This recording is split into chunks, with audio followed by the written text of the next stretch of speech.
Amina show once again. It's such a lovely day, and we have a lovely guest that is going to be joining us today on the Queen Amina show. As you guys know, it's our custom to share only good news and bring in industry experts that will help you to continue living a good life. We bring you information that will encourage, empower, enlighten you, and strengthen you in whatever thing that you are doing. Today, we're going to be looking into Africa. We are going to be talking about Africa belongs to Africans. Wherever you are in the world, Africa, the continent of Africa belongs to you. These words have been shared abroad over the years, and a lot of people just say it, but they don't really mean it. So today we're going to look in depth.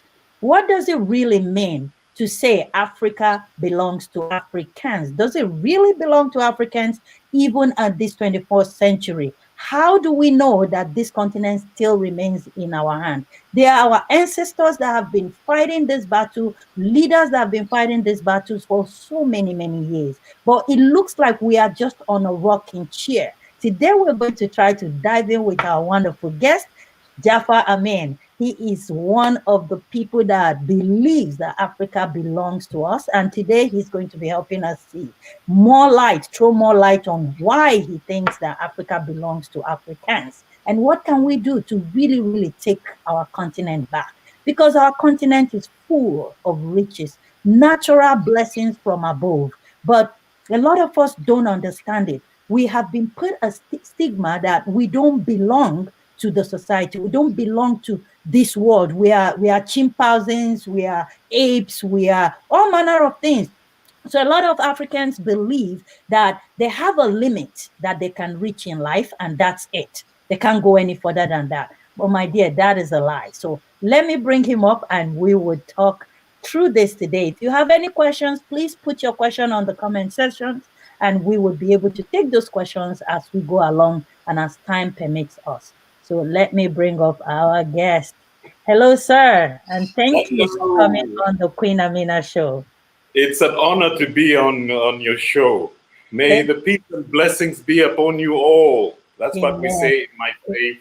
Assalamu alaikum. Amen. Assalamu alaikum. Yeah, peace be upon you. It, Thank you it, so much. it, it's truly an honor to be on your show. Thank you for being here. I understand how busy you are and, just agreeing on a short notice to spend the next 45 minutes to an hour with us. We're truly, truly honored to have you.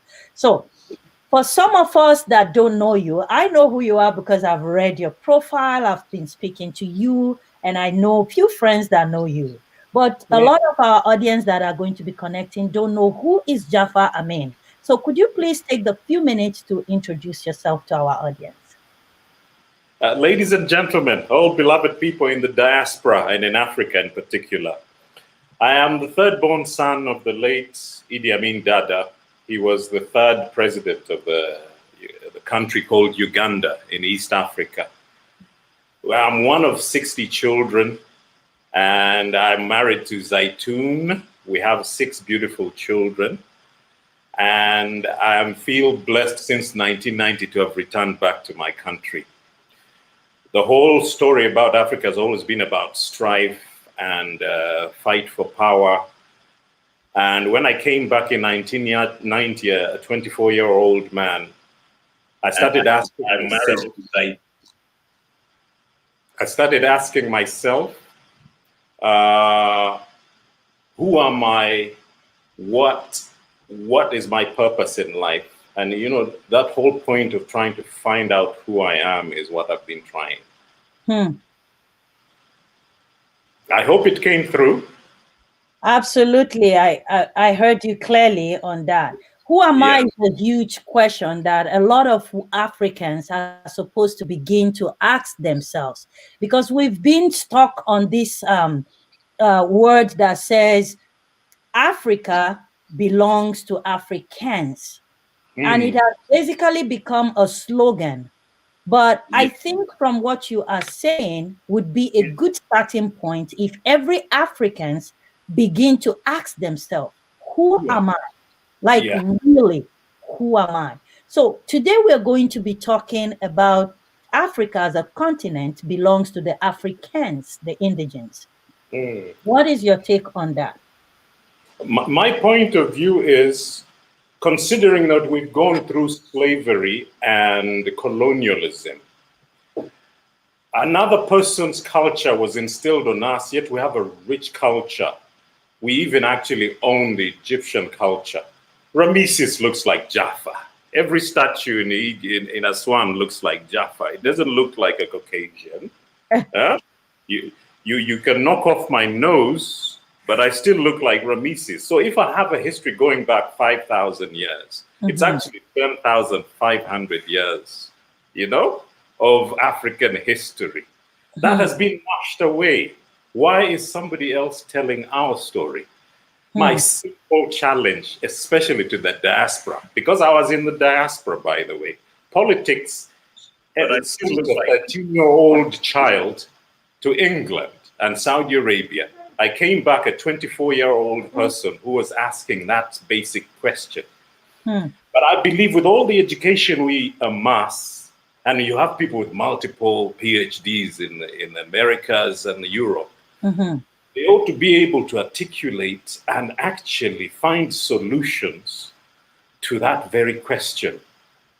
Our champions, who were the first leaders and the second leaders, there was a batch of what we call father figures who inherited from the British in the case of Nigeria and Uganda. Then you had the strongmen who were trying to really take on and make sure that actually the country becomes ours. And then they were fought. Do you know there's a sequence of what we call pushback? These words are very particular. Pushback happened as soon as the British relinquished hegemony over Africa. And they've never relinquished. But I'm not here about confronting them. I'm simply asking a similar person who was in the diaspora like Jaffa. For me, since 1990, I had an amazing career in Uganda. And I believe at one point I said I want to give back to community.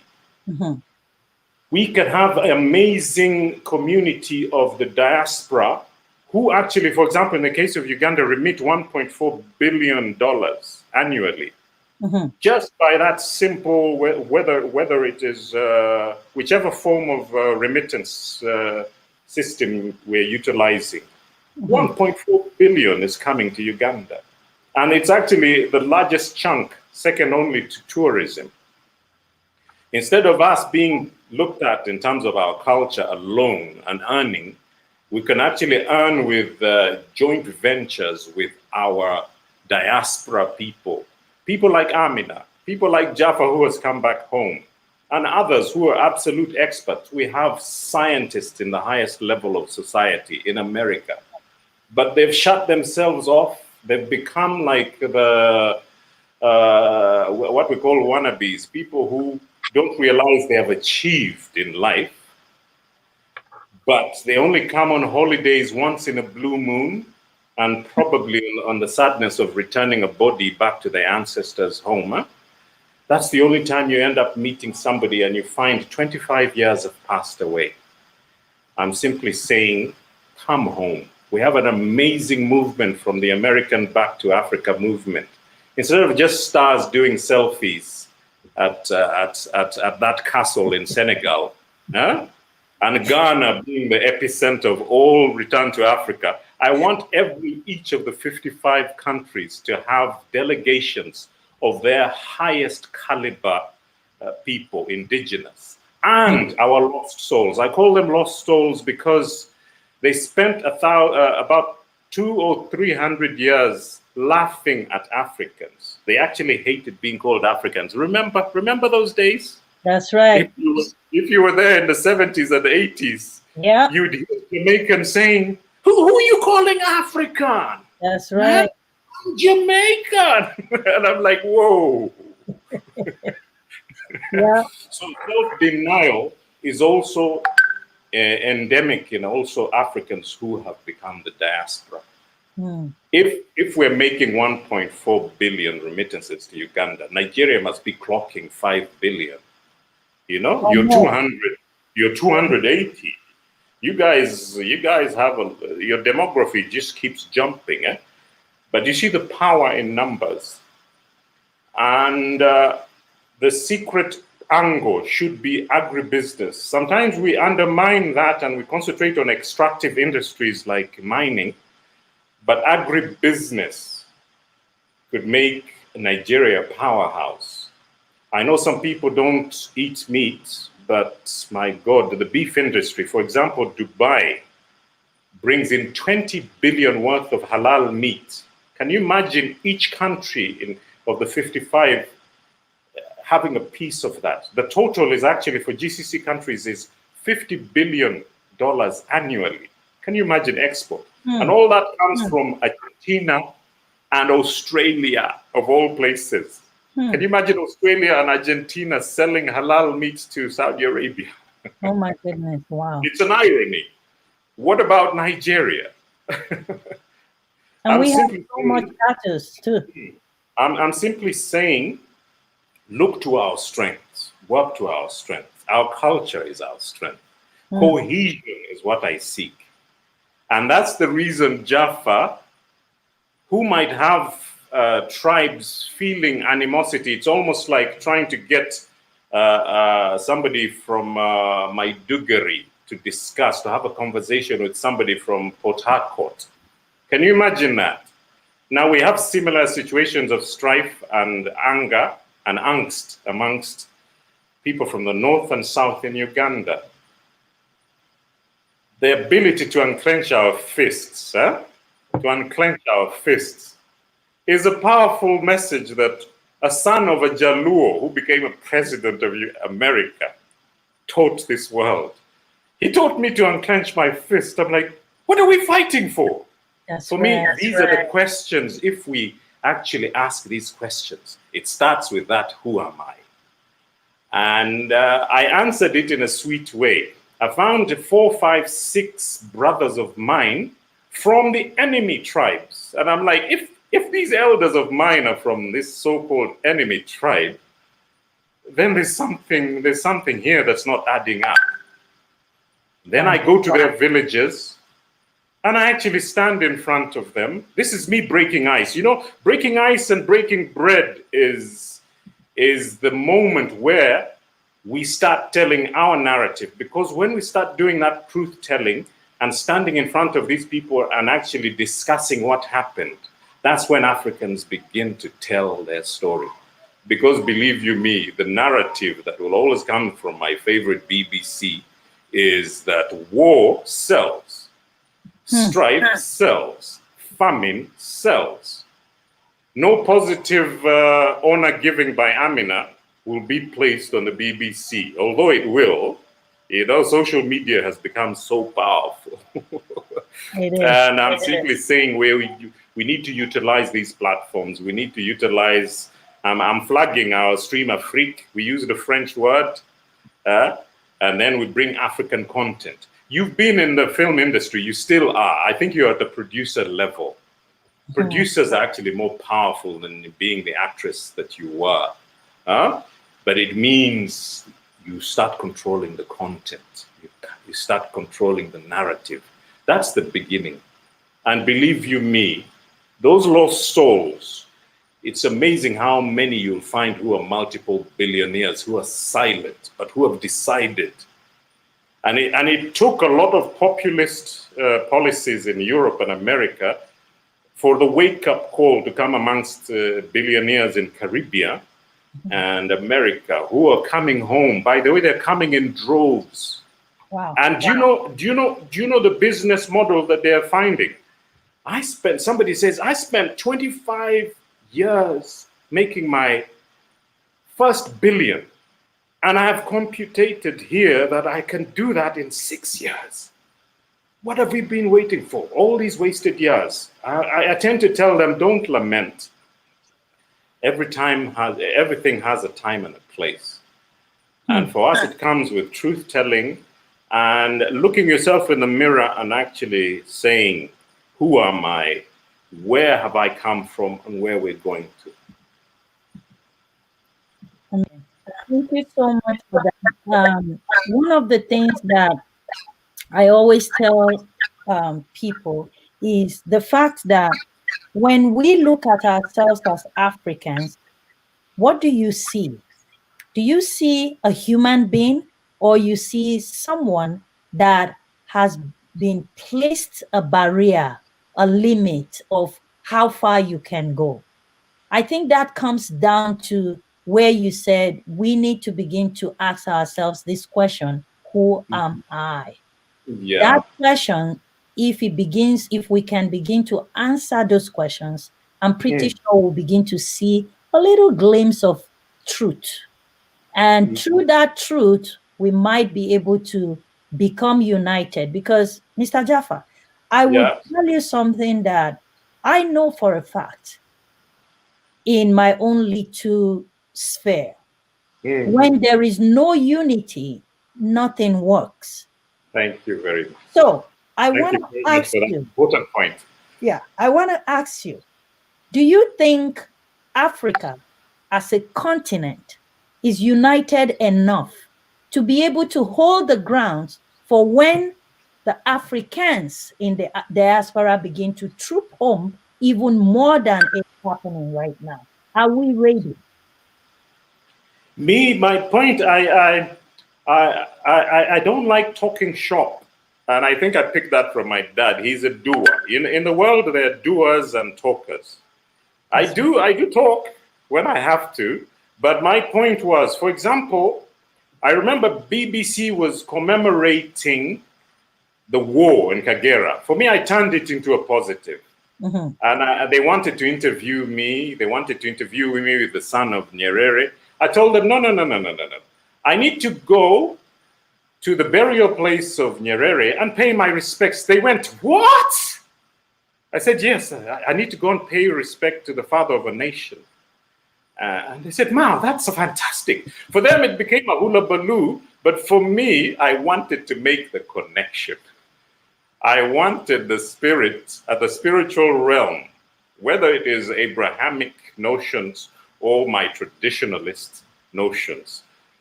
Making that connection for me is the most important. In London, I was a mystery to my high class friends. Uh, Africans tend to be self aware of who they are. And for me, I was comfortable with being called black. I said, look, I'm jet black. I'm the color of chocolate, Mars bar, you know? Being able to be comfortable with who you are, it's not insulting. I told them, you'll only get hurt if you question my intelligence, you know? But if you question the way I look like Rameses. I look like those giant statues in Egypt. And they were Nilotics like me, by the way. They were like you, Nilo-Saharan. That is the face of true Egyptians, you know? You know, the Kadanke queens. So until we own that, and it is not us trying to be Afrocentric. No, they were Eurocentric forever. That's They right. wrote our stories. They still are. They still are. Of course, they're in control. They're in control. But I'm simply saying, every time these people, I've watched friends come in and look at those statues and start crying. Same as those who went to those places in Ngore Island and they start crying. But that's the moment. That is the break. That is the breaking that ceiling. You know, there's a ceiling, whether it's women emancipation or Africans believing in themselves, or an Idi Amin actually convincing 6 countries to become independent. By the way, 75 that happened, and no one wants to talk about that. No No, one. nobody No. talks. Good news is never good news. It's only the bad that All makes I'm the trying to say headline. is, I liken that moment with him like a Chicken George. Have you watched Kunta Kinte? Chicken George comes and he meets all his family in the field, and they're still digging. And he says, "We are free." So Idi Amin did the same thing. We're free. That's This is right. your land, your home. I've paid them $1 billion. I've paid them $1 billion. Now, all this property is yours. But today, still people are lamenting, oh, he took the properties from. I'm simply trying to show you emancipation with compensation works. Emancipation that's expropriation without compensation does not work. Hmm. We ought to be able to say we're comfortable in our skin, we're comfortable in our country, That's right. and we have expertise. Do you know that they want to stop the 50,000 immigration thing, green card to America? But we've been having probably for 20 or 30 years of brain drain of 50,000 from the so-called third world countries. This is the top echelon of our brains migrating. Can you imagine we galvanizing all that? And that's your Amina challenge. Galvanizing all those who actually left and are miserable drinking African coffee and African cocoa. We have the best cocoa, by the way. And containerized fruits when they can actually fly every 1 month and give back to community. Teaching. I want to do teaching tours, by the way. We have massive hotels we're setting up, not me, but some that were left by my father and somebody else's, an elder statesman is setting it up. Can you imagine having 100 of the best brains doing a think tank discussion live in front of 15,000 buffaloes in Kidepo? Just imagine that. Then you bring another group, whether it's doctors. Solution-based discussions are important, not lamentation. And we've been lamenters because we've been taught we were emasculated. We have been made very small in the eyes of humanity. That's right. And we believe it. And when Amin was saying, you are capable, the whole of Africa was laughing. And on reflection, people are like, he was right. That's right. Remember when he predicted Obama, but he predicted Powell first, Secretary of State. Then they predicted the American black president. He was simply saying, you are better, you're more brilliant. They were laughing at his intonation. Everyone laughs at a Yoruba's intonation. Yeah? You can imagine my walaiti lai. You know, I look like the people of Maiduguri. Walaiti lai, walaiti lai. I look like a canary. Yeah? Kunari. I never knew you have this much sense of humor, because when we look at your picture, you look scary and very serious. But guys, you get to know someone to really know how wonderful they are from the inside. I think your beauty inside shows through even when you are talking right here. You know, it is so, you can scrape the bottom of the barrel, and that comes from exile. You will ask anybody in amongst the Igbo, and it's always about Biafra. In Uganda, it's always about 1966 when I was born, when the Baganda lost prestige. I just passed my 40-year barrier for the people of West Nile. You know, humiliation. Just being out of power to Africans is humiliation. Somebody will remind somebody of their royalty.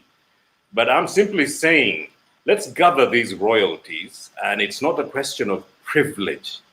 I'm not about privileged. Politics of privilege actually is what brought us to this situation. And I always have 3 questions. The question of sovereignty, the question of absolute power, and the question of who owns Africa. If we can answer those 3, we'll answer your conundrum. We are simply saying, who owns Africa? A lot of our industry and extractive industry is owned by old mines, whether it is Ashanti Gold. They have funny names. There's some from Calgary, amazing industry, mining, Barrick Gold from that. Yeah.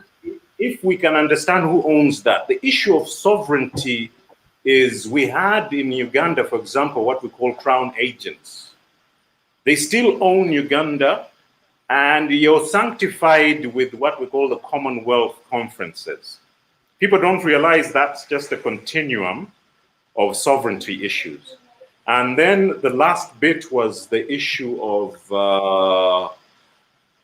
I was simply saying, identity. Because as soon as we understand those three areas, we'll be able to be comfortable in what we want to do moving forwards. Awesome. But if you can't, my point was absolute power. Forgive me for that. The one that did damage to us, the reverse damage on us, was our African leaders wanting to ape our former kings who have absolute power and actually having the hegemony that the British bequeathed on us. But that has had its negativity. It fulfilled a need, for example, with my point of view on Dad forcefully getting emancipation for 6 countries. Mm-hmm. Can you imagine in 1 year and then another single one in 76? 75, there were 5 countries. Djibouti came on 76 alone. Mm-hmm. But previous to that, Angola, Mozambique, Sao Tome and Principe, Cape Verde, Comoros, they all became emancipated. If ever I was to set business in those countries, they will remember, your father gave us, emancipated us. He didn't. He did a collective of OAU, and OAU was actually working in a nice way, collectively for a purpose. You know, collective responsibility, we've lost that. Everybody is working on their own. That's or right. On the states of whether America, by the way, America inherited in 1945 the hegemony of the British. And the French have always complained, and that's why they're a stickler for getting Amin to speak French when you're in Quebec. That's right. Yeah. So my point is, if we can answer those 3 points, because our problem has always been absolute power, if we can answer the issue of sovereignty and this issue of who owns Africa, and then if we can get our diaspora people to come and JV, or at a cultural level, at a regional level, choose 15 regions in your country. And you have your networks, I have my networks. That think tank, do you know that beautiful think tank, 1 month, 2 weeks, others will say, I can't be sitting watching buffaloes for a whole month. 2 weeks, I'll be with you for 2 weeks. But enough knowledge will be imparted. And we have our database of the investors who can do what we call equity funding, rather than this business of bogging down people with loans. Equity funding is the future, where you come and share profit and losses. It becomes your concern and it is your business. You will actually make sure it works. It works. Yeah, me, that's the thinking out of the box that we should be thinking, but on a positive way. I would be also reviving the heartbeat of Africa, where I told you, I intimated to you about putting cultural centers in 15 regions in each country. I know you have great plans. Yeah. And by the way, each one will do faith-based education, faith-based encouragement, but also understanding that your culture is not satanic, it is you. Wow. The debasing came from that, by the way, whether it was a Muslim cleric or a Christian cleric, or the Judaic clerics. It has always been about debasing Africans, until I tell my Jewish friends, but you're Semites. It simply means you're half black. You suffer from sickle cell anemia. It means you came from me. I did not come from you. I always tell my Arabs the same thing. You suffer from sickle cell anemia. You're from me. Hagar is me. And I am Rameses. Right there. That statue is Jaffa. That's right. That's right. Amina looks like Neftari, the queen. It is those positive vibes. You know, if you can instill that. Not fake, sometimes you can have a fake narrative. It doesn't stand up. It doesn't stand up to scrutiny. Mm-hmm. But for me, I go to the basis of, look, I am black, but this is chocolate, okay? That's right. And I'm sweet, and I can be hard, but I always tell people the truth, but I avoid profanity and abuse. And that's the reason I can go and stand in front of 50,000 enemy tribes, including the apartheid. Have you seen my pictures from the apartheid conference? I saw that yesterday. Dr. Roy sent that to me, and it was like, wow. People forget that my father and Gaddafi bankrolled the war effort. Now, these people were calling us because they're like, there's the man who really fought us. A lot of people were just talking shop. Remember the doers and the talkers? There were a lot of those talking shop, yet two mavericks were actually pushing the ball, not down the road, but into the goal. So they were goal-oriented, and they managed to bring the emancipation discussion to the doorstep of Rhodesia and South Africa and Namibia. So they were like, we need to meet this man's son. And for me, I was simply saying, look, I'll go to the end of the earth. I'll meet every contrary people who might feel they have angst against the memory of my father. And for me, that's the reason I need to go and meet my twin brothers in Israel. They are proud people, but you might find somebody who looks like me, but is exactly like The Rock. By the way, my children think I look like a rock. I'm like, what?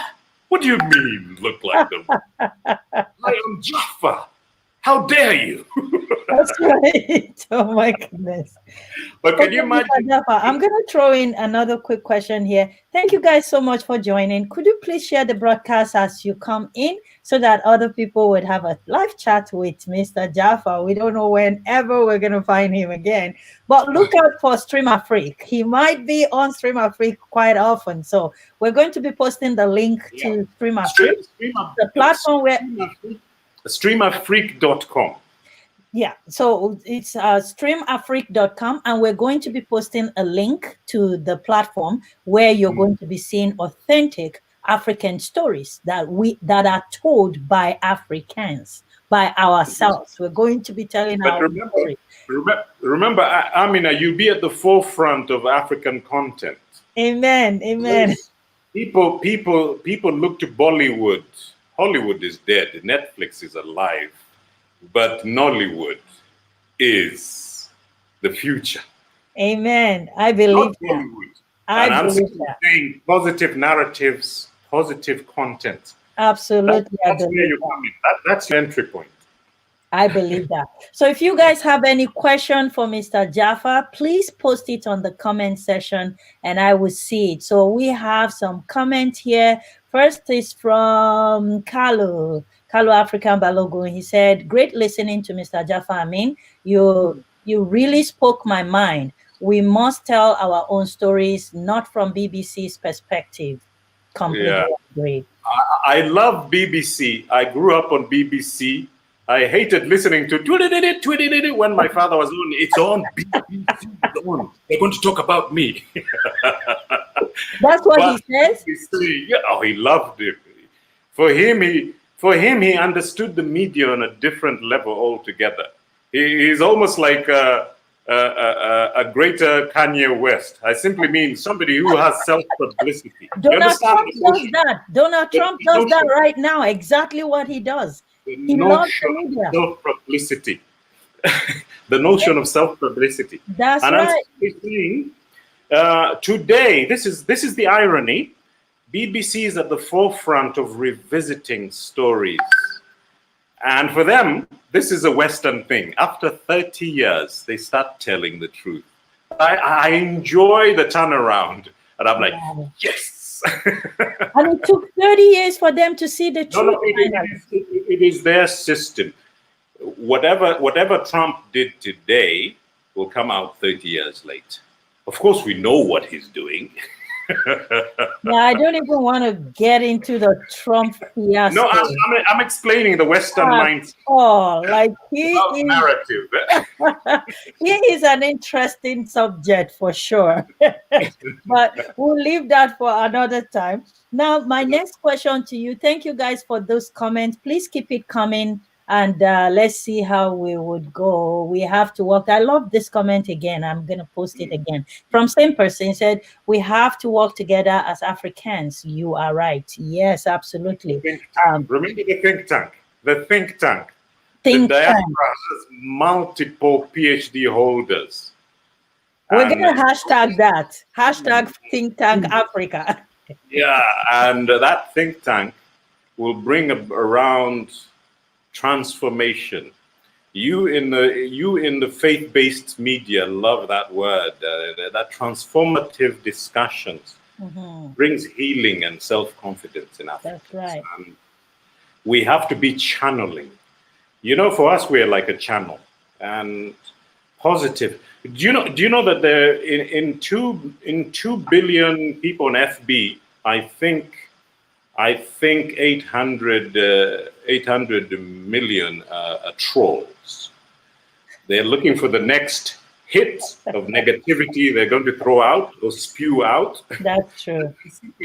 We need to do that turnaround so that the narrative is positive. It's positive. Thank you so much. Now you talk about identity, absolute power, sovereignty, and who owns Africa. Let's talk a little bit about that. In your opinion, who do you think own Africa? Because obviously Africans don't own Africa right now.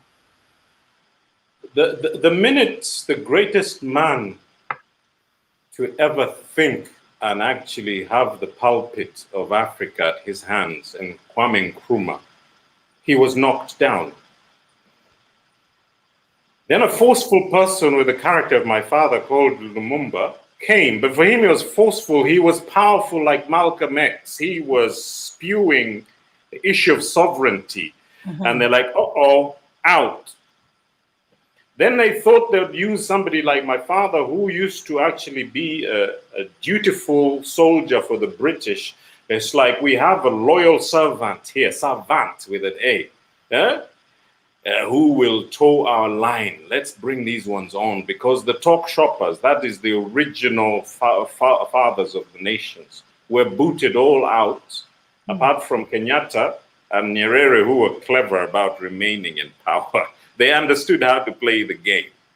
You know, there's this issue of being in Washington or in amongst the top echelon of decision makers. But there are those who are like mavericks. Those are the Gaddafis. Those are the Idi Amins. They were like, they accept the what, but they actually instilled sovereignty. But the very same people are accused of absolute power. The same people who came in 1957, like Nkrumah, started trying to act like chiefs, rather than being the overload that the president is. They actually brought themselves down to the pettiness of chiefs. You know, once you start doing that, Gaddafi did it. That was the highest form of coming down, yet you were already up. And you're actually providing us all the means that we needed. Wow. That is how we gain sovereignty. But now, if you say that I'm going to bring in $80 billion to supersede $25 billion of IMF, of course, IMF is going to say, no, you're not. That is the issue of ownership coming in. Now, the issue of culture. A simple setting up of that amazing museum. For me, I call it the Diop, Anta Diop Museum, where we tell our stories, we compile our narratives. We don't need to go back and bring the artifacts. Please, let's not fight over artifacts and trinkets. Please, let's stick to the knowledge issue and telling our story. We had an issue here of people fighting over trinkets. Yeah. It's the same people who brought in East Africa. In West Africa, cotton was already prevalent. We were not walking around in the Adam's suit. But here on our side, slaves and ivory was exchanged for cotton and beads. That's what I mean by trinket. So for me, the greatest thing we should be doing is focusing on our narrative, and then we get that diaspora, because like I say, there's latent funding and latent impetus and ability, acumen amongst the diaspora that can come in a joint venture. You can selfishly do it in your region. That's why I'm dividing each country into 15 regions.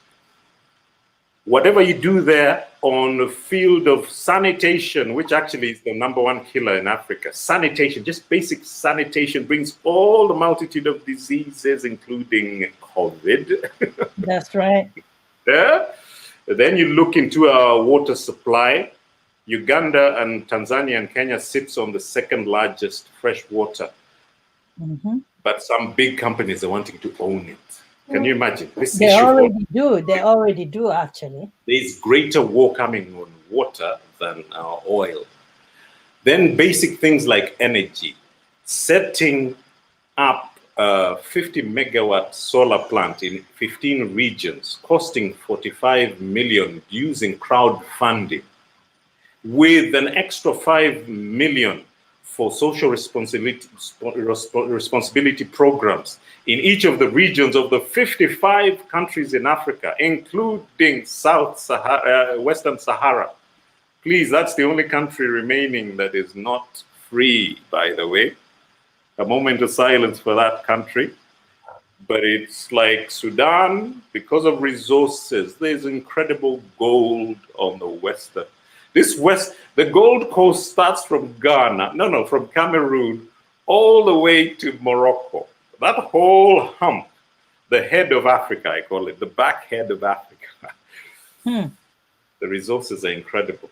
And sometimes you are destabilized simply for the resources. And I'm simply saying, let's wake up and smell the coffee and the cocoa. And let's do a reality check. And please, let's stop being sorry for ourselves, because there are a lot of them sitting with PhDs out there feeling sorry for themselves. Even when they come here, they don't want it mentioned. And they stay in the Sheraton and the big hotels. Then on the last day, they call family members. Hey, by the way, I'm here. And they're on their way to the airport. Yeah? We shouldn't be marking time. We shouldn't be marking time. We should be coming and actually instilling and actually opening up entrepreneurial enterprises in Africa. Well, what you just say, I am a victim. I do that. Okay, I come and I hide, and then. But I'm gonna ask you for me is more of security, like when people in the diaspora are ready to come back home to invest.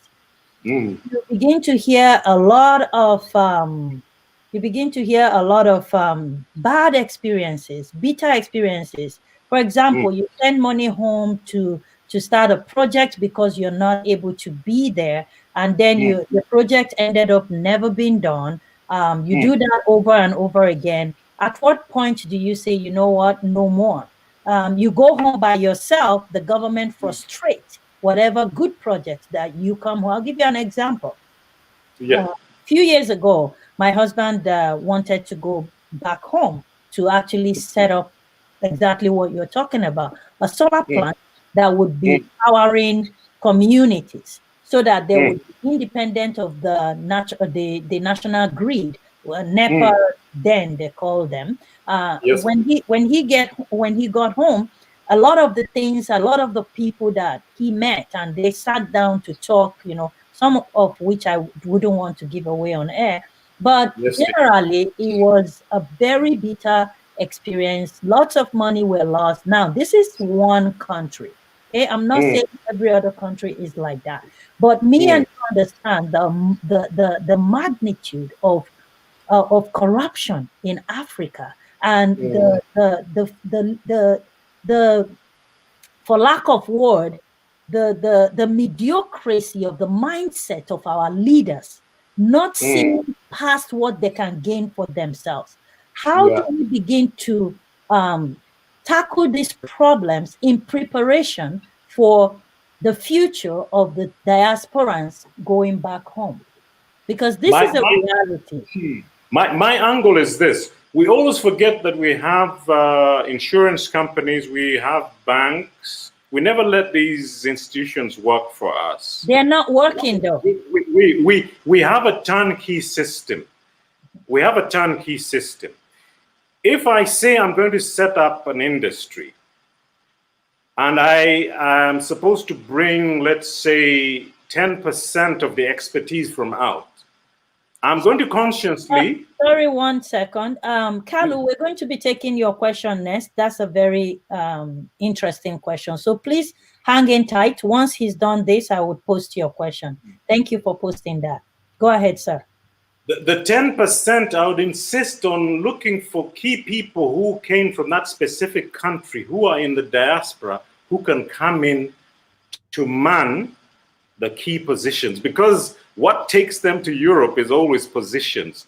But if you can guarantee them salaries at the same level, commiserate to what they're actually earning now or better, they come in and they come and supervise a turnkey system where you're actually getting suppliers, key suppliers from the base country, and the technical stuff from out. That's why I'm saying it should never go above 30%. But if 60% of all that is from the Africans in their own countries, then we also have, once we're rolling out, there's the other guarantee of employment from the region. That's the reason I divide it into 15 locations. But my point is, nobody does work for you better than a bank when they know that it's remitting 25,000 employees local and 15 expatriates, so that somebody is receiving their money on time and insurance is covered and all the procurement is covered.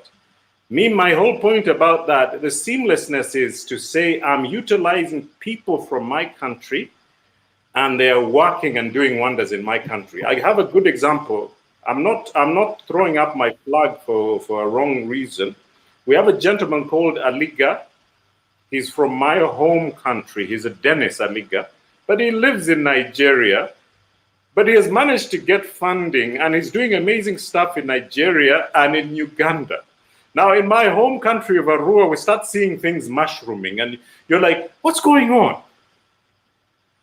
These bills are coming out and materializing in amazing ways. And the person behind it looks like me, has a similar name called Jaffa. People confuse us. I tell them, that man is pint size. I'm slightly taller. But yes, he's my brother. From another mother, and I'm simply saying he's doing amazing things. He listens to the naysayers. There are a lot of people who enjoy sitting with their favorite tipple and just casting stones. Yeah. That's Africa for you. But there are those who are doers who come and do it. And I'm simply saying, if World Bank and IMF is supporting private sector enterprise, then let our diaspora people come through that conduit. And please avoid the issue of interest. Go into equity. Equity is sweet and simple. You decide on how much who owns and what contribution has been placed in the business. Believe you me, everybody will look after their side to the fruition of every project.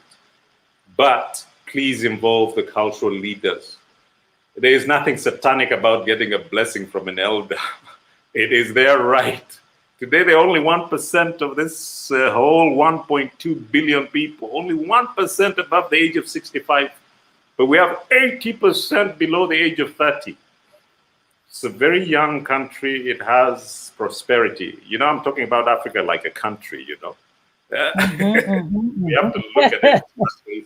And you know our strongest engine? Our mothers and sisters.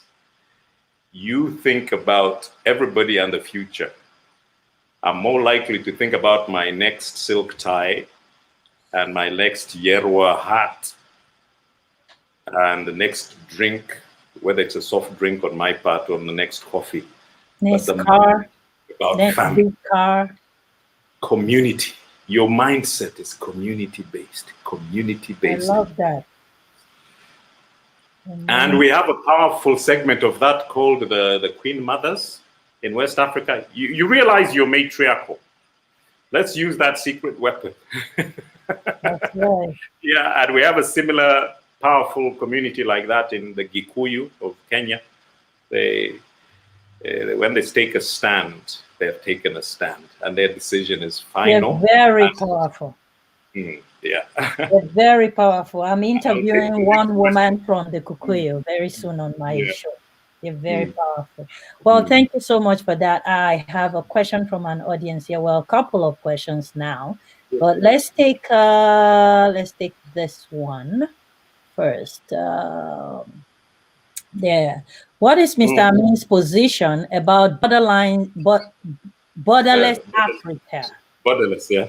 Talking about unified continent. I like that. Mm. But my point is we're going on the right track. We have COMESA, we have ECOWAS, we have the East African Community. There's the Greater East African Community. The only thing that we're really still on is the issue of monetary. Remember the Francophone franc? It worked, by the way, the equivalent of the EU, whatever, the euro. Mm-hmm. Of course, the dollar will keep bashing it. And they're simply looking at, if we have 1.4 billion Chinese, we have 1.3 billion Indians, we have 1.2 billion Africans. Let's start thinking at that level. Wow. Nigeria alone, the spending culture. You people love your fish. You people love your cassava. That's right. You imagine Uganda as fertile as it is, and if we're just linkages amongst ourselves, everybody working to their strengths, you can't beat Uganda in terms of water and the fertility. We're a breadbasket. Work to our strengths. We are on the Rift Valley. If we channel into what we call geothermal power, there's 250,000 megawatts. Now turn that into dollars. Each megawatt is $1 million. Can you imagine a power generation that is sitting here? Then we have our sunlight. If everyone is doing solar power on the grid, we connect it at the grid level. Remember the turnkey system I was talking about? Mm-hmm. That is how you do seamless borderline. And please don't fear the issue of connecting Mombasa to Lagos. Do you know it's a straight line? It's a perfect straight line. The only gap is between Congo and Central Africa, where it's just real Ituri jungle. But if we connect that, and then there's some group who say, if we can work with you on some of your minerals, we can supplement it with a 5 billion project to finish your standard gauge. Each country does that, where it's a JV. Yeah? That connectivity has nothing to do with Xi Jinping. It has a lot to do with African unity, you know? And somebody keeps saying, oh, you can't unite. Yes, you can speak your French, but listen, everybody understands English by default. Everybody does. And I'm simply saying the unity is there. And let us relive Kwame Nkrumah's dream. There's always been for everybody's benefit. Yeah, which is always preaching about unity, unity. Now, so, my question to you, go ahead, sir. I'm simply saying those small bits, ECOWAS, COMESA, just get those people to sort out themselves, because I don't even believe in putting a single currency. Yeah, we could set up our cryptocurrency and they will quake in their boots.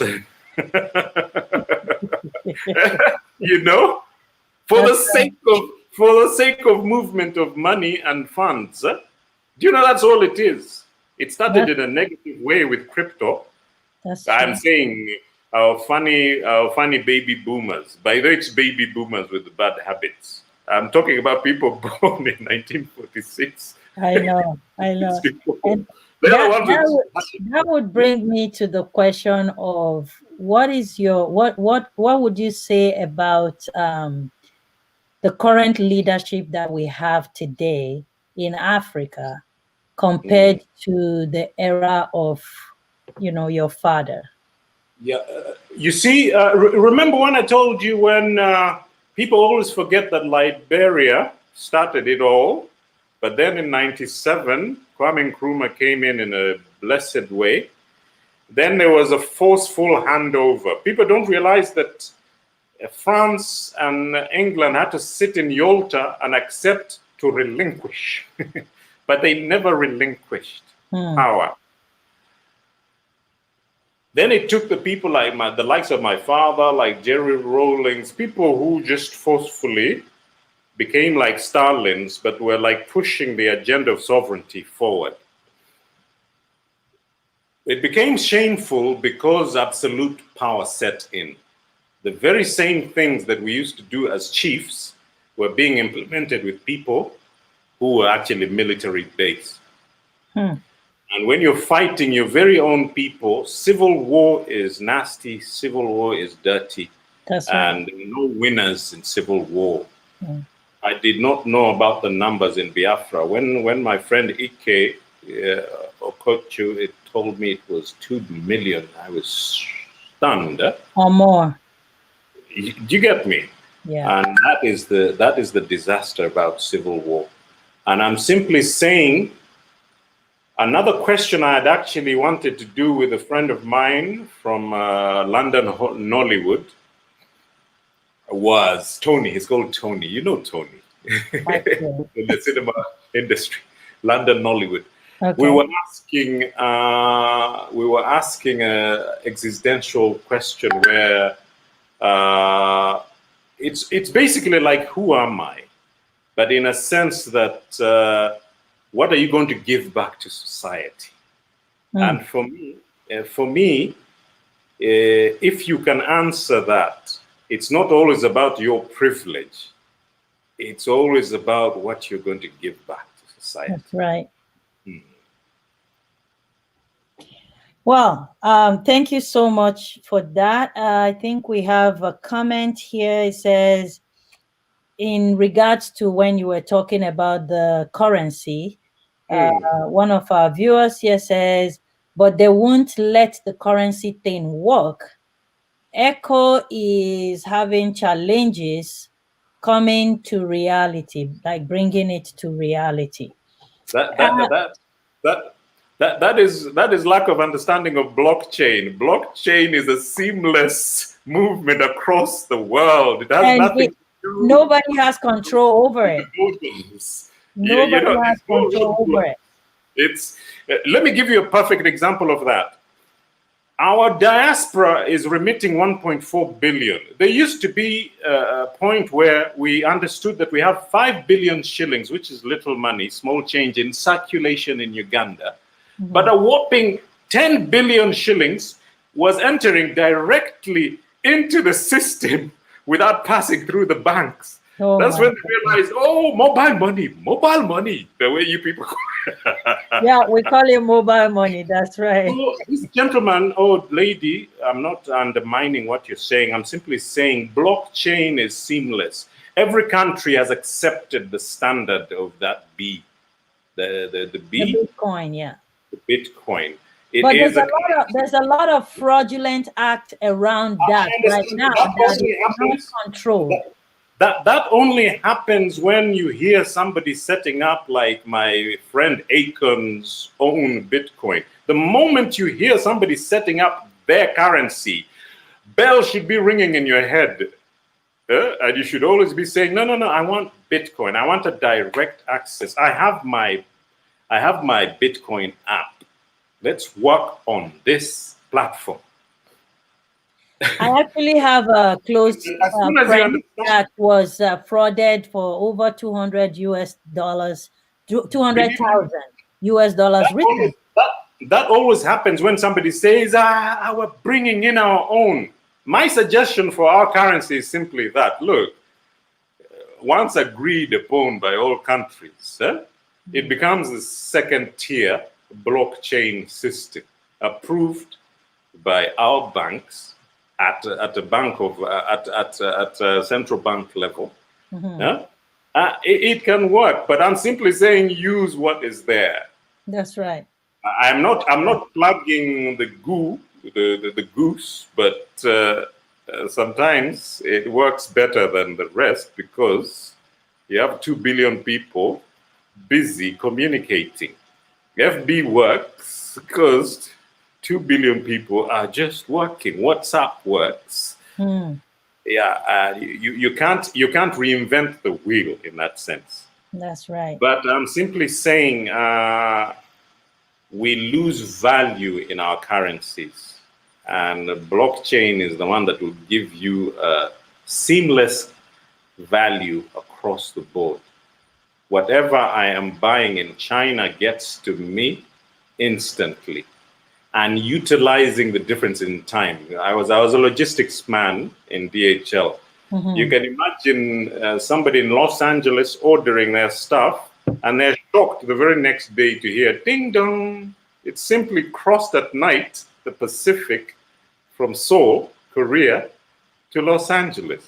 Wow. At night, just the flight and utilizing time. It is like time travel. The world is truly a village now, not far from each other at all. I'm simply saying the same thing with us. We're working to our strengths with agriculture. But remember, we are at the forefront of communication. Do you know we upscaled in mobile mobility? And practically somebody actually started the invention of mobile money. I'm not saying an African because somebody is disputing it. They always question our ingenuity. Fine, but it's identified with Africa. And I'm simply saying all forms of mobility is to our advantage. It means it has pushed us to the top of the ladder. A good example of that is exile made us the middle class that all our governments are looking for. You keep hearing them talking about middle income. The diaspora is the middle income, please. You might be remitting $5 billion to Nigeria. We are remitting 1.4. If you tabulate all those middle income monies coming from the diaspora, richer. You're that right. is the middle income they keep yapping about.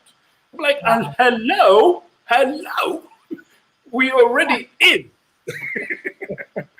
We are it. That's right. Now, Jaffa, I wanna ask you this question, and it's really coming from me because I see your heart. Your heart is to see the Africa that God created, the real Africa, the continent that God created right from the word go. That's where your heart is. But my question to you is, do you see, do you have challenges based on the opinion people had about your father? Bearing that last name of the former president of Uganda, does it pose any limitations, challenges, or is it positively helping you to be able to do the things that you're supposed to do?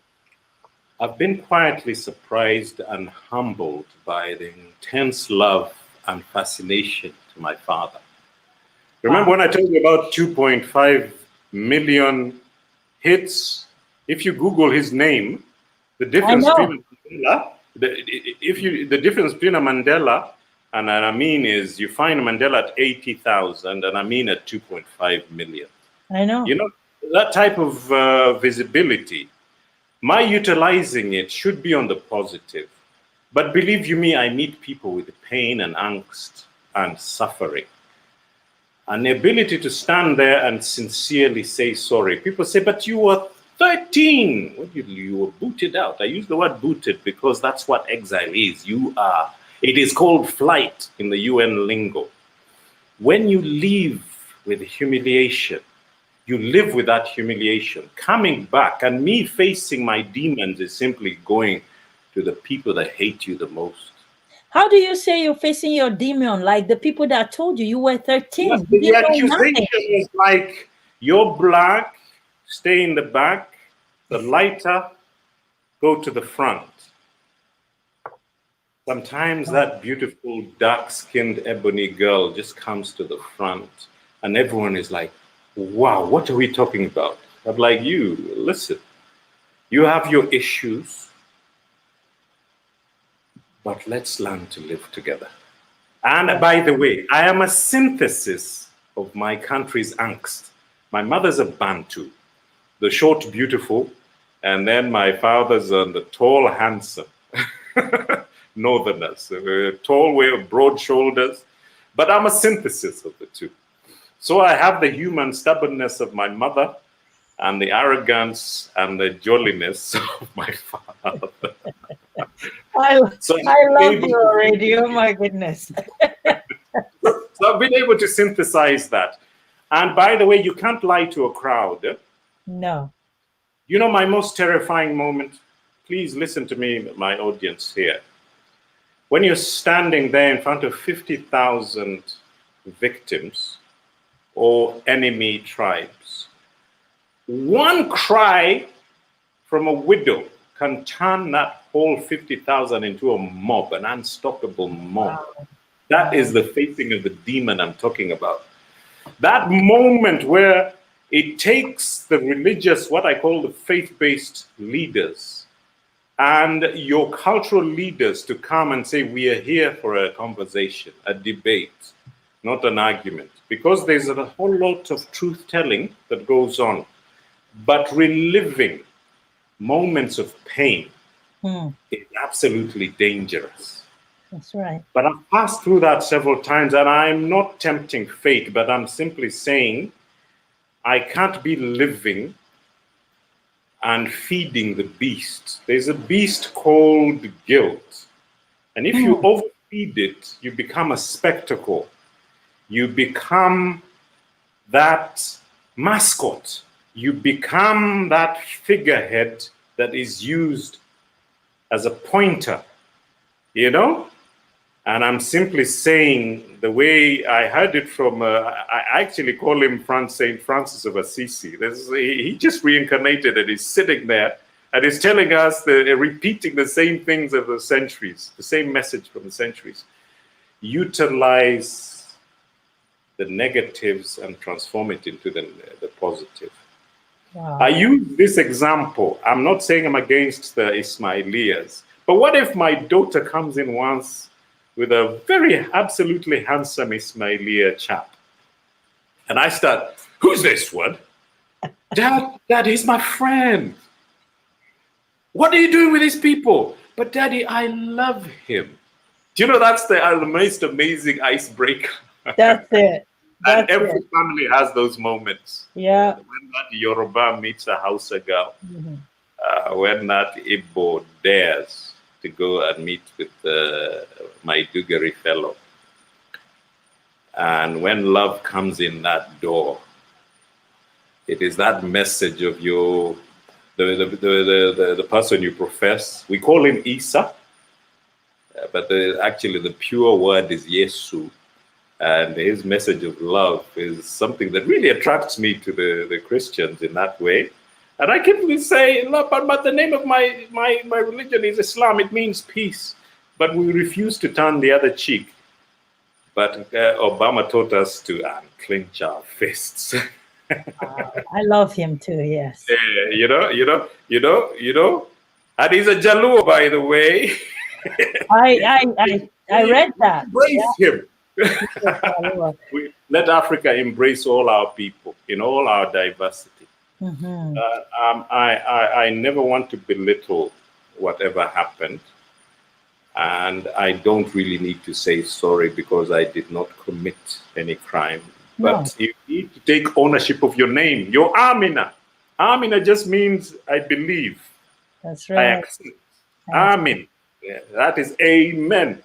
Our name simply means amen. So accepting circumstances and being parents, 80% of our countries are below 30. 51 to actually 54 in some countries are below the age of 14. It's the That's most right. dependent continent. Yet we have the future ahead of us because it is top heavy in the Western developed countries. Ironically, we are going to inherit. So the meek shall inherit the earth. That is a reality. And that explains the populism. That explains the populism that is ongoing, by the way. Mhm. And a terrible disease just came on our doorstep. It's almost like the other thing of the mark, the Passover. I'm not preaching. I'm just giving you history. For Preach me, on, preach on, preach on if you these have. holy books. For me, these holy books are histrionic. You just get the importance, and you're seeing similitudes. My reality was 40 years in the wilderness, and I'm 54. I left at 13. What have I done for Africa? Wow. Remember my entry into Africa? Who am I? Now I said, what have I done? I told a friend of mine, he's 41. He's 42 actually. And I told him, life starts at 40.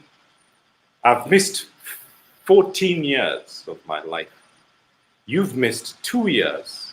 Reclaim those 2 years. I've lost 14. You have to be able to be self-deprecating and explaining your looking in the mirror, yeah, rather than pointing fingers. Oh, I Yeah, love that. Look into the mirror rather than pointing fingers. fingers. I, Yes. I love that. I know our time is fast spent, but I still have one more question for you. Yes. Through it all, through everything that you have been doing, through thick Mm, and thin, you still stand for the unity of Africa, the love for your country, the love for your people, the mm, future of your continent as a mm. whole. Do you Yes. feel like you're fighting this battle alone? No. By the way, there's a groundswell, and it comes from the millennials. I was talking to a friend of mine because they thought that the millennials are the ones who are narcissistic. I told them, no, no, no, no, no, no, no. The children are teaching us empathy. The baby boomers They are the narcissists. are I'm narcissists. sorry. But it's too big a word. It's just selfish. And then for us, because we were so under strict hands, we became party goers. I'm talking about the Generation X. And I'm simply saying we stop burning candles on both sides and become real parents because very clever. Do you know every generation something happens to the brain? I think it opens up. And my point is that let's listen. Let's learn to listen then.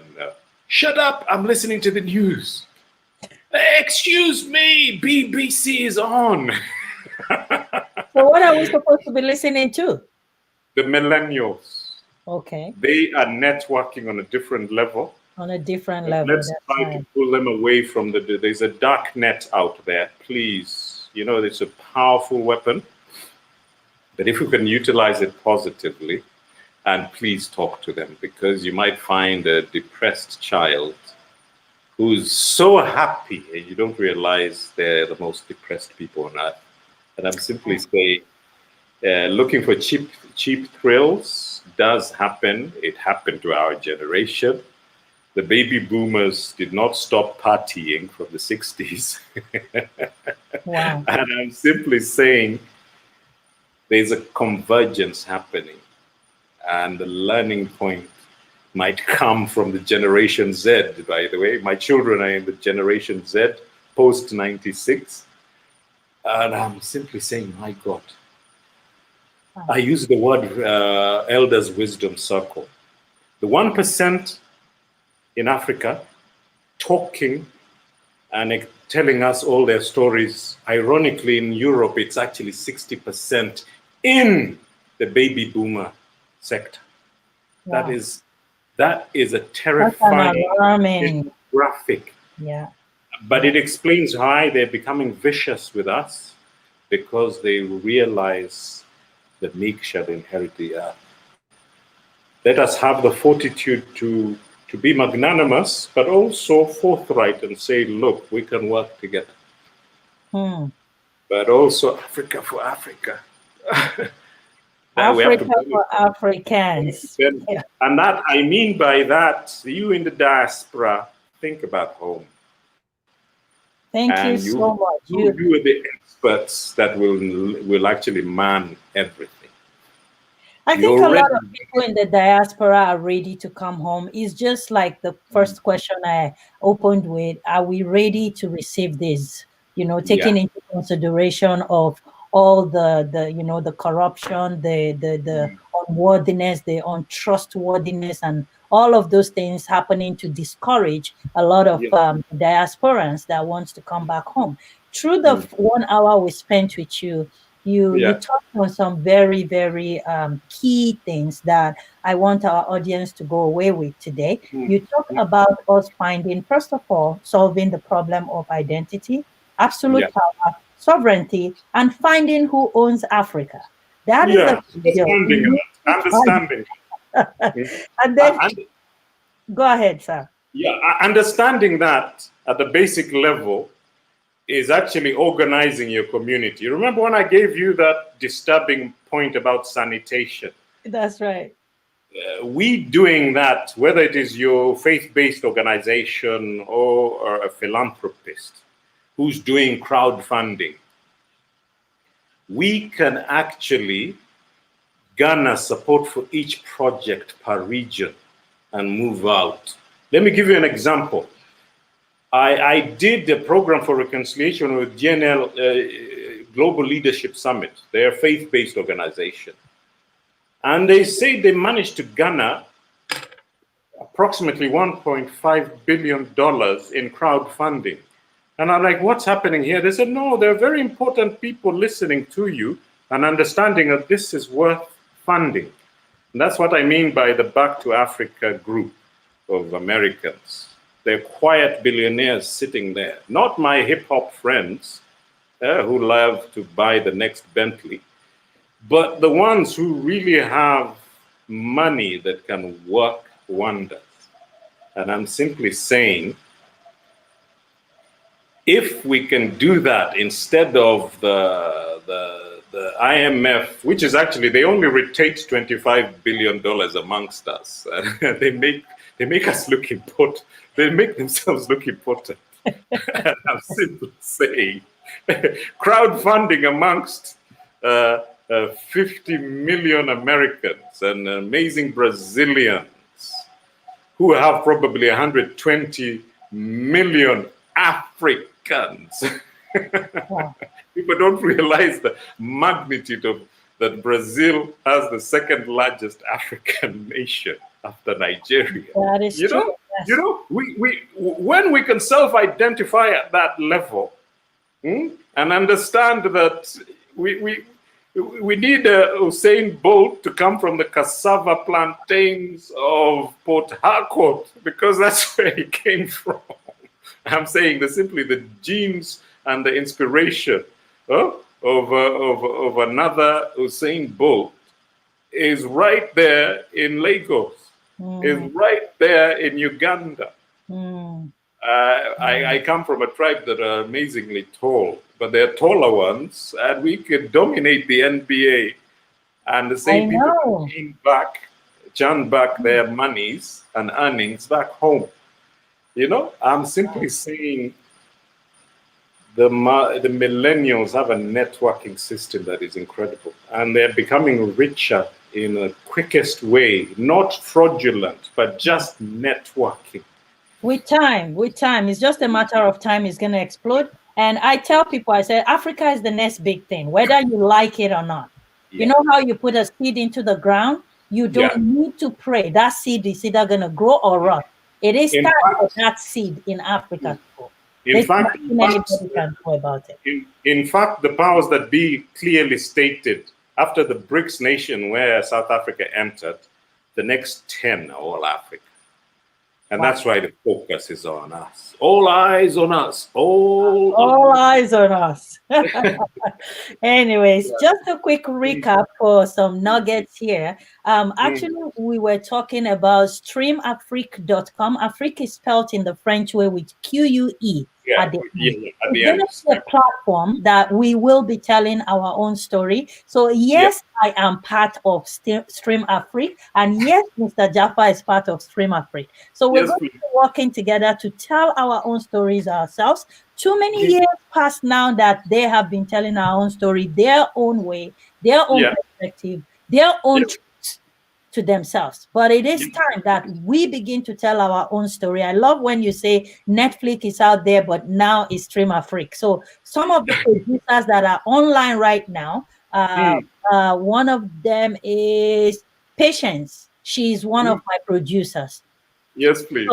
So, this is a formal introduction right here, right now. So, Pat, beloved princess, hello, Patient.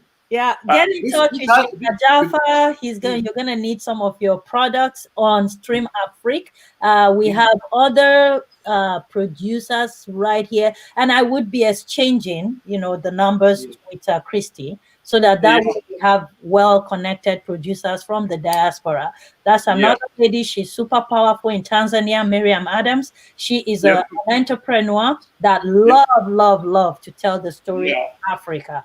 You can never take the fish out of the water and expect that fish to survive. That is Miriam. You can never take Miriam from Africa. She's here in Canada, but she is in Africa. Do you know how I see it? I have a sister who set up this. She's called Christine Mawadri. We've been in the media since 1994 together. And she told me, Jaffa, when are we going to tell our own stories? I said, I've been thinking the same thing. And I believe Amin has been thinking the same thing. And I'm simply saying, if we can learn from an Oprah Winfrey, if we can learn from this gentleman who does amazing films, all these. Perry. Yes. These are examples of people who focused on faith-based stories because they felt that that's where the positives will come from. But believe me, there are a lot of African stories out there that needs to be told by us. And I'm simply saying in Africa, 1% have stories that need to be told before they depart. And I'm not asking for their departure. I'd want them forever to remain with us. And then we need the success stories of the Americans and Americas, because there's incredible inspiration coming from that corner. I know there's a lot of materialism and the bling bling culture out there, but it does not stop us from having a wholesome discussion and meeting of minds and cultures, and especially utilizing what I call the Queen Mother's network, because that matriarch network is incredible. It's the equivalent of, they misuse the word girl power. For me, it is the mothers and our sisters. Do you know when you want to disarm a man, talk about mother. I know. It does not become feminist. It becomes, the person we love the most. We're supposed to honor mothers thrice before your father. That is an edict. That is a fatwa. You're supposed to honor your mother thrice before you think about your father. And you're the bedrock by which this engine can move us forward. And Christine she was quite busy, but I request you look out for her, find time, and she'll give you the technicality. But basically, African content, you can also do the app. By the way, people spend a lot of money on apps. Apps are very important and critical. Remember, you always get scared about copyright, but once you have an app, you're there forever. Think about it. That's right. That's right. Spend your money on the app, but also utilize apps that can supersede the mighty Netflix, because believe you me, COVID has reopened this issue of the virtual reality on a different level. On a different level. Nothing is going back to the norm anymore. Yeah. And Nigerians, by the way, understand the old 1920s ability to do a project in 6 months. So you can imagine us churning out positivity, positive vibes, positive narratives, inspiring people, transforming the mindset of our diaspora who actually think negatively about the home country, and Africans who actually have apathy. Apathy would put Jaffa, who can actually make billions, sit back home rather than going out there and searching for the Aminas of this world or the Christines of this world and making a difference. That is what apathy is Africa's disease, not satanic worship as they keep plugging. No, it is just that sense of helplessness. But it is contrived, by the way. It is contrived, it's deliberate. But you don't go knocking on those doors. They just see us loving each other, and I mean getting together. That you just sounded like your dad right at that point. May he so rest in perfect peace. Thank you so much for your time today. Before I let you go, just a quick recap of some few things that you said for our audience that are just coming. Miriam said she's your neighbor from Tanzania. Yes, yes. We have to meet. I climbed Kilimanjaro. I might ask her, challenge her and Madaraka to climb the mountains of the moon. That is the original Kamet, KMT. People keep looking for the Kamet, but Kamet is Mount Renzori. It is the most beautiful area. I would want a return trip where, by the way, tourism is the best isolation activity you could ever do. With the wilderness. I'm going to be bringing you right back on this channel again. There's so much to think about. Yes, let's talk tourism on the next batch. That's right. Miriam will love that. Tanzania did an amazing thing. They did the herding instinct of Sweden. It might backfire, but they realized you cannot just shut shop. We have to keep the country churning. And we can do it through tourism. It is getting pretty dark in our home area, and there's a curfew system in our country. That's why I want to let you go. I want to let you go. So before I let you go, you spoke about how Africa should stay focused on the narratives and stop fighting for artifacts. This is a fact. You talk about, we should stop sitting with clippers and casting stones and start doing instead of talking. You talked about us looking into the mirror instead of pointing fingers. And you said one of the ways to do this is to engage the traditional rulers when diasporans want to come back. And actually say sorry. Do you know the courage to say sorry? We always sit like this. You've seen children. You've seen grandchildren go like this. Ego. You've seen your children go like this. And I'm simply saying, learning to say sorry. Thank you for this opportunity. Yes, before you leave, just give us your final words, and people that want to follow you on social media, how can they get to you, sir? I'm not blowing my own trumpet. I am also having the humility to say, whoever out there who feels, why are you giving him a platform? Sorry for whatever could have happened in the past, but I cannot continue to feel sorry for myself. I have to be able to come out and give the lessons learned that Africa needs out there. I've become a leader by default, by the virtue of being 54 years in October. And on the 27th, by the way. Happy birthday. I'm simply saying, let's be able to have a conversation, and we have the experts already. We don't need some of them. Africa for Africans in that sense, and the diaspora is the key to this. Thank you so much, sir. Now for your belated birthday. Happy birthday to you. Happy birthday to you. Happy birthday, dear Jaffa. Happy birthday to you. You have to ululate like a Ugandan. We sound like Indians, red Indians in America. God bless you. Assalamu alaikum. Have a great night. Assalamu alaikum. Salam. Ami alaikum salam. Thank you. Take care. All right, guys. That was an amazing, amazing meeting with Jaffa Amin, the late son. The son of the late former president of Uganda. And it was just a privilege and such a heartwarming time to have him on the show today. This is amazing. Like, I am so excited to see someone that you've read about, you've watched on TV, and taught differently about, to now physically sit here and talk with you, and you see the cleanliness of his heart, the beauty that oozes out of his comments and his statements and his love for his country. It is nothing like what the media has posted these people to be. So if you want to, please, leave your comments on the comment section. I would still send it to him if you have any question. Thank you all so much for connecting on the Queen Amina Show today. Please remember, as always, subscribe to our YouTube channel.